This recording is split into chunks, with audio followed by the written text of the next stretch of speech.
అందరికీ నమస్కారం. ఏవమస్తుకి మళ్ళీ స్వాగతం. నా పేరు లక్ష్మీ సింధూర.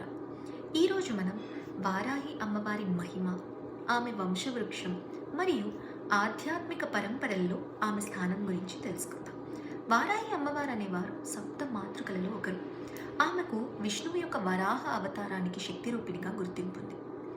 భూదేవిని రక్షించడానికి విష్ణువు వరాహ రూపంలో వచ్చాడని పురాణం చెప్తుంది.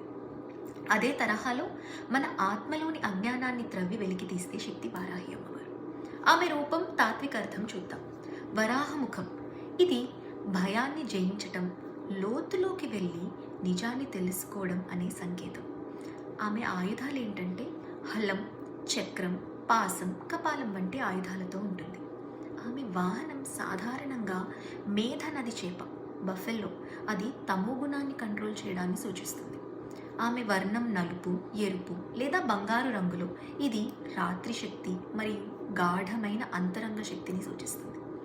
ఆధ్యాత్మిక పరంపరలు, పూజా విధానాలు చూద్దాం.